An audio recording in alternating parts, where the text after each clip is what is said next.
Ayan mga Pinoy, isang magandang umaga po at welcome pa sa ating YouTube channel.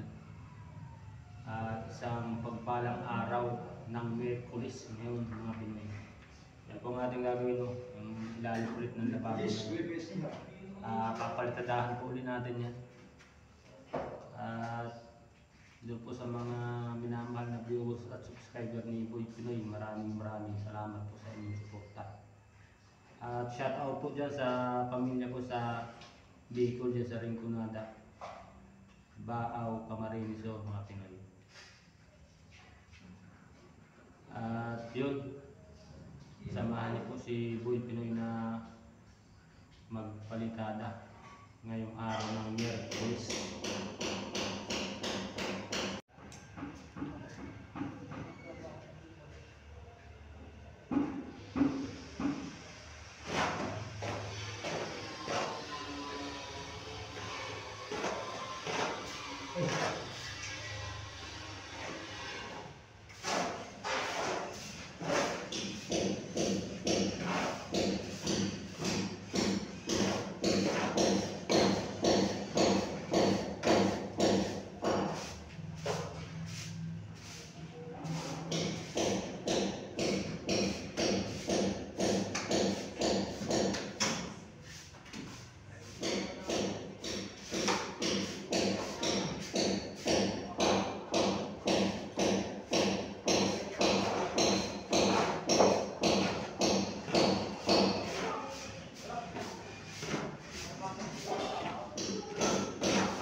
May hubungan kayo sa tapang na biyane? Oo.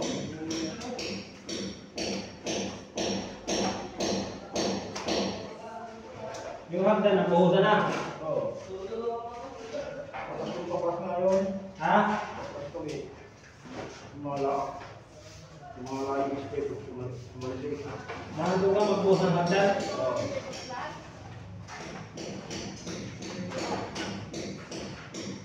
Yan ang buhos, iba yung ilas ko.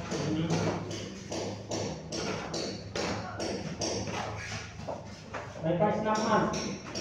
Ha? May pa-snack man. Oo, may snack. Sino ka mo hanggang dyan? Oo. Punta yung may-ari dito na no? May patawa. Makakita raw mo kayo.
Yan mga Pinoy, merienda time. Kaya nagme-merienda po si Boy Pinoy.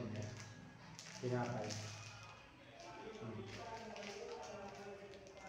Tara po at merienda tayo mga Pinoy.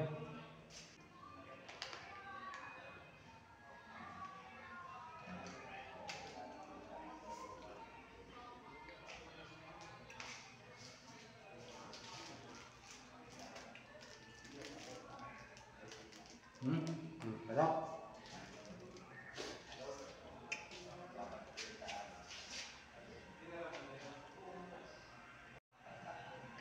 Yan po yung ating ginagawa.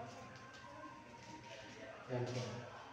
Ayan po yung kanina na ating pinapagdadaan. Ayan. Tapos na po natin yan. Yan. At kakantuhan naman po natin sa mga Pinoy.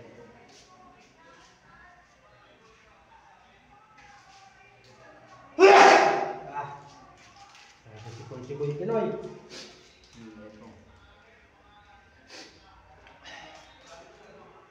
Alas 10 po ngayon kaya nakapag-vlog tayo.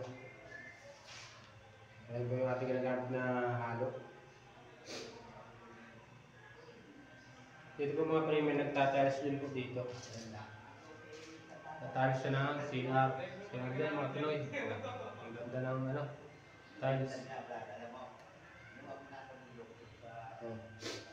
Nagtatiles po niyan ay yung katulong natin si Kuya Andy. Si Boy Pinoy po dito sa ilalim ng lababo.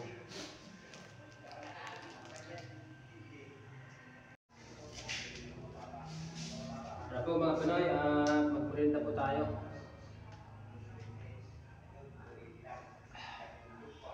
Malapit na pong matapos itong project natin dito sa Tarlac. Siguro mga Pinoy, mga 2 linggo hanggang 3 linggo finish na po ito. At siyempre mauwi na po si Boy Pinoy sa probinsya pagkatapos ng ating ginagawa dito. Kailangan din po natin umuwi at magpapasko. Gusto rin ni Boy Pinoy makasama yung ating pamilya. Siyempre yung ating mga anak kailangan ay naandun rin ba ako sa araw ng Christmas. Bali, nung May pa po tayo nag-alis sa bahay, nakipagsapalaran tayo dito sa malalayong lugar, dito sa unang pinuntahan natin mga Pinoy, Pangasinan. Sunod po dito sa Tarlac. Tapos pag minsan mga Pinoy, bali inililipat tayo ng Cristino at yung ating foreman ay may project pa sa San Pablo. Minsan po nandun tayo, tapos minsan dito. Pag halimbawa kulang ang tao sa San Pablo, ipadadala tayo doon, ma-extra. Pag kulang naman dito sa Tarlac, dito rin tayo pinapapunta. Kagaya ngayon mga Pinoy, bali ilang buwan na rin tayo dito sa Tarlac. Galing po tayo sa San Pablo, Laguna.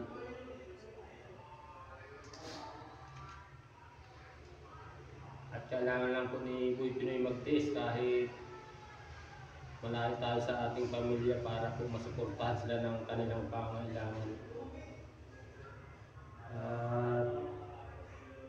Yun nga, magtiis-tiis tayo kahit hindi natin sila nakikita na nakasama ng araw-araw. Kailangan po sa buhay ng isang Pilipino na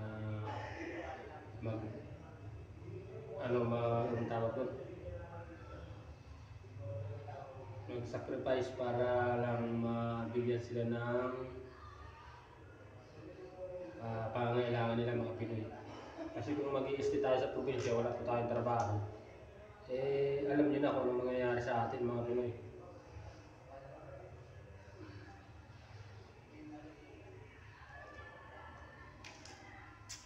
Kaya yun, at simple mga Pinoy, wala pong atrasang trabaho si Boy Pinoy kahit anong klaseng trabaho, basta po marangal at kaya nating gawin mga Pinoy.